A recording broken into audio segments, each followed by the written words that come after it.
Hey everyone, welcome back to our channel. If you're new here, please subscribe. I'd really love that. If you're returning, how you doing? What we're going to talk about today is a requested video on organization for your pantry. And I know that this can be one of the biggest downfalls to being of the prepared mind, because either you don't have enough room or it's just overwhelming. And I completely understand that. I often get said to me, well, you live in a house, it should be easy. No, it's really not. Actually, we have very tight space here. Please remember, I have 8 people in my house. You know what I mean? So I'm just going to, give it to you straight. Okay. There are many rules for organizing your pantry that it can be hard to know where to start. Pantries are the lifeblood of a home where the kitchen and meal prep are your focal point. You approach your pantry to discover what you'll make for your next meal. If you're struggling with organizing your pantry, I have rules that I live by for organizing my pantry, and maybe you can incorporate this into organizing your pantry. Okay.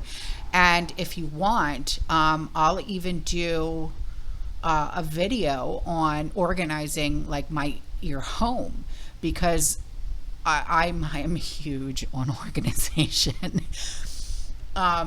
If my house wasn't so torn up right now, because of the renovations from that flood and the leak and stuff like that, I would so give you guys a total home, tour type thing. But I will discuss what it's like to live in my house that's under only 1,300 square feet with 8 people. And we literally do not have clutter. We don't have mess. We don't have, and I'm not stringent or strict and blah, blah, blah. It's just all about organization, because organization literally is key, especially with the fact that you have a lot of people in your house, whether big or small. Doesn't matter how big your house is or how small your house is, or if you live in a condo or an apartment or a mobile home, or doesn't matter. Okay. You can live in a fifth wheel. You can live, in an RV. It doesn't matter. Okay. Organization is total key. It really, truly is. And, the fact that we have 8 people in this house, and we have 4 dogs, and we have 7 cats. If you were to totally look around even just the back of my house, okay, we don't have clutter. We don't. And that's because me and my daughter-in-law, because she is an organizational princess. She really is. She will even tell you organization is key. It really, truly is. Even down to how you fold your clothes and put them in your dresser. It's very odd. It's very strange on how we do things. But when I tell you, you can literally, organization can change your life. And that's without a word of a lie. Okay. But what are some common mistakes that people make when organizing their pantry? Okay, let's just stick to the pantry, and then, in a day or so, I'll do the organization of the home. Okay, because that, I think, is just as important as having an organized pantry. Because when you have an organized home and an organized pantry, your life will literally transform. It really, truly will. It'll transform, and you'll feel more, what's the word I'm looking for? Not completed, but more in control of everything. And you're okay, now I can do this and I can do that and I can do this and I can do that. And now I know where everything is. And you're I got this. I got this. It's one of those, especially when you are someone of the prepared mind and everything is chaos when it comes to preps, and you're feeling so overwhelmed and you're I can't do this. Believe me, I know. I, of all people, will know that. Okay, especially when you have a family of 8 in a small little house. I know, okay? So, like I said, what are the common mistakes? One common mistake people make when organizing their pantry is not taking into account the amount of space that they have. And this can lead to buying too many items or trying to fit things that are too big into a very small space. Okay? So let's get into a few of my ideas to help you organize your pantry. The first thing is to do a big clean out. Okay? And no, I'm not. Just listen before you go, oh my God, no, unsubscribe. No, just listen, okay? The first step to organizing your pantry is to do a huge clean out. This means getting rid of anything that's crusty and old and things that you know that you will not use, but you bought it because it was on clearance and you're like, we'll eat this, I think.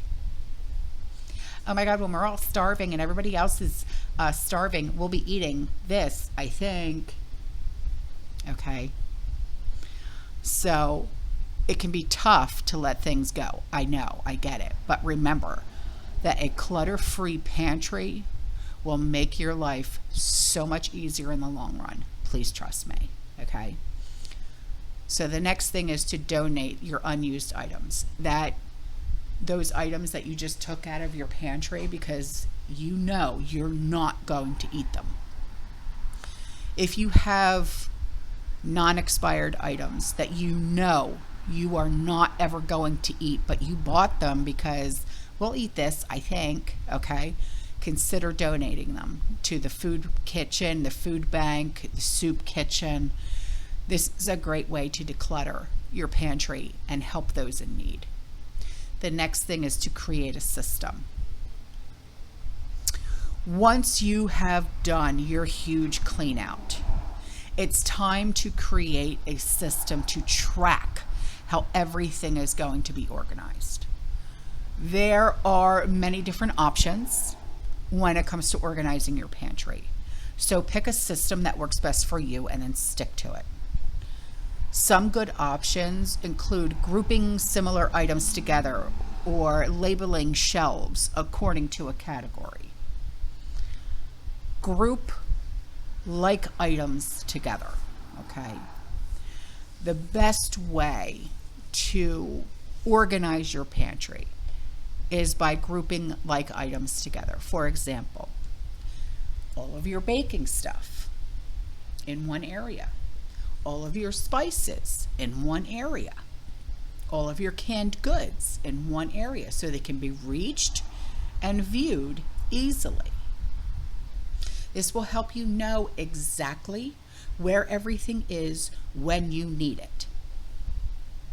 It will also help you keep track of what you have.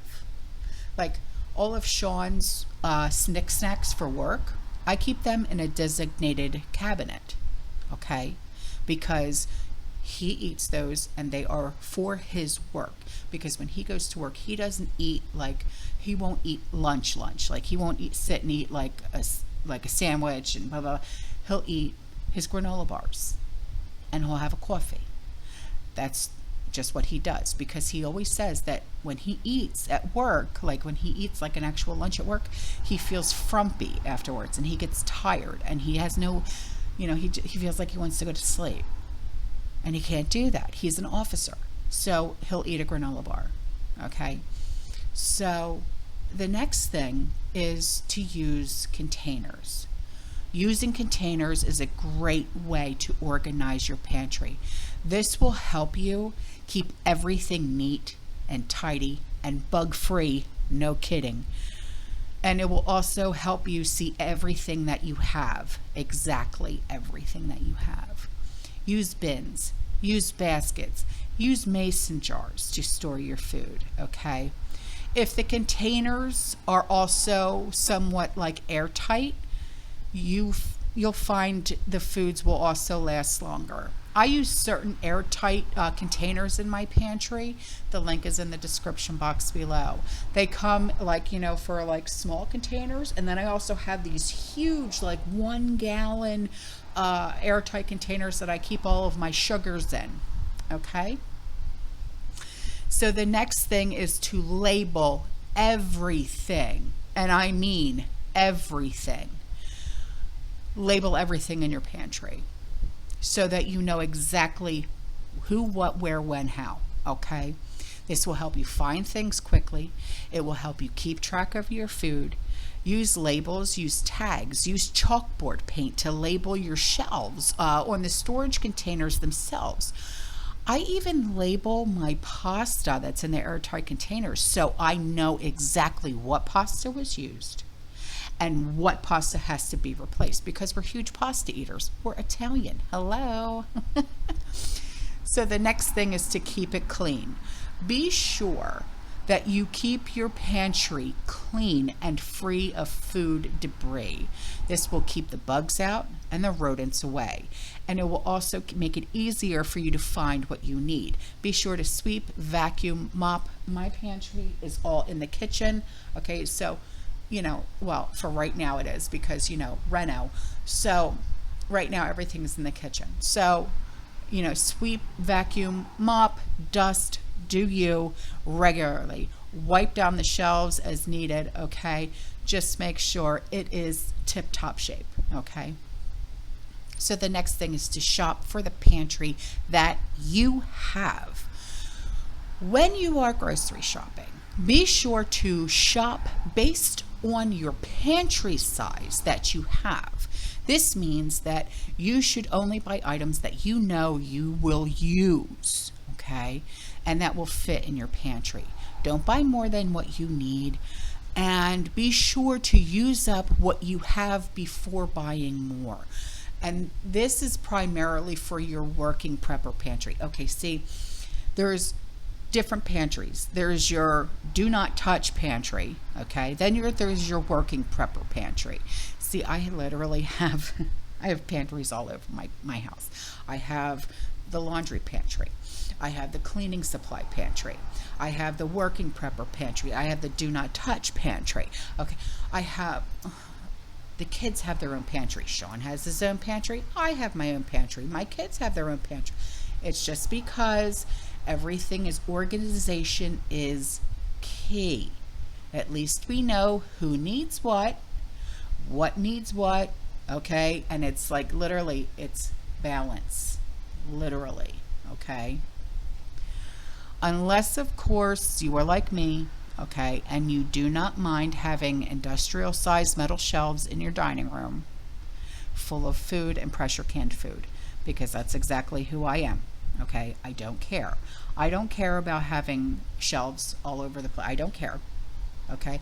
I have a shelving unit right here, and it's my pet food supply. I don't care. I don't care who walks in my house and sees, you know what I mean? Because I don't let strangers in the house anyway. But I'm just saying, I don't care. I don't care that it's, you see how many bags of dog food, how many bags of cat food I have. You know what I mean? At least no one can say that she doesn't, take care of her pets. Go ahead, try it. You know what I mean? So, but that's what I'm saying. Unless you don't care, being like someone like me who has industrial metal shelves in the dining room full of food, do you, boo-boo, okay? So the next thing is to keep your stockpile elsewhere. If you have stockpile of non-perishables, be sure to keep it in a separate area from your working prepper pantry. This will help you save space, and it will also help you stay organized. You could keep a stockpile in the basement if you're lucky enough to have a basement. We don't have basements here in Florida. Temperature controlled garage, temperature controlled storage unit. Or you can also do what I did and get a hope chest. Remember hope chests from when we were younger? I put mine at the end of my bed, and I have a lot of my stockpile in there. My Mylar bagged food is in there, okay? The next thing is to keep a list. Now, having a list of everything in your pantry is extremely helpful. You can write down exactly what is in each container and how much you have, or you can keep track of expiration dates. This will help you keep on top of things and make sure that nothing goes to waste. Make sure that you have staples that make healthy foods and easier meal planning and prep, like flour, sugar, rice, pasta, canned goods, you know, the basics, right on, and other things that your family enjoys on a regular basis. Prepping for normalcy, comfort, okay, those type of things. If you don't want to write it all down, because I know that can be overwhelming as well, Prepper Nerd has a really awesome offline inventory system, and I use it. And honestly, I would be lost without that inventory system. His link is in the description box below. I suggest you check him out. He is literally, I mean, when I tell you genius when it comes to inventory system, it's no lie. Now, here's another question that I get asked. Well, I have a really small pantry. When I built my house 19 years ago, my pantry was so damn small you couldn't, an adult would have a problem fitting themselves in that pantry. No joke. Now, if you have a small pantry, there are still ways that you can keep it organized. But be sure to use the tips that I've already discussed, and also consider these additional suggestions that I have for you. Use door racks or hanging baskets to store items. Use clear containers so that you can see what's inside. Keep frequently used items at eye level to make them easy to access. Keep frequently used cooking items together, such as spices, oils. Consider installing more shelves or other storage solutions to maximize your space. It may also mean moving the shelves closer together, or it could mean spreading them out if your containers require that step. Remove any unnecessary items from your pantry that are taking up just too much space, that they're just not being used, such as old food containers or unused kitchen appliances. Overall, there are many different ways that you can keep your pantry organized, no matter what size you've got, okay? Even if you don't have a built-in pantry, even if you just got cabinet spaces, girl, let me tell you what. If I were to come to your house, I bet you, I can make that work for you, okay? Now, but please don't be sending me plane tickets, okay? I'm just saying. But be sure to find a system that works for you and just stick with it, okay? With a little bit of effort, you can have a clean and organized pantry that will make your life so much easier. Now, how can you organize your pantry on a budget? Simple. Use what you already have on hand. Do you have old Easter baskets from when the kids were little? Snap off the handle. Use those. Okay? Do you have shoe boxes? Use them. Empty food containers, mason jars, use them. Look for affordable storage solutions at, like, bins. Go to Goodwill, Salvation Army. Go to the Dollar Tree. They've got them. I know. I use them. And now, because it's, the seasons, it's fall, a lot more people are going to be having a lot more garage sales and yard sales. You'll be able to find them for less than $1. You'll be able to find some really good organization things at garage sales and yard sales, okay? All right, guys, I really hope that this video helped you guys out, okay? Because I know that organization is a bitch. It really, truly is, okay? All right, I'll see you guys in the next one. You stay safe, you stay positive, you keep prepping. And as always, fearless. Ciao.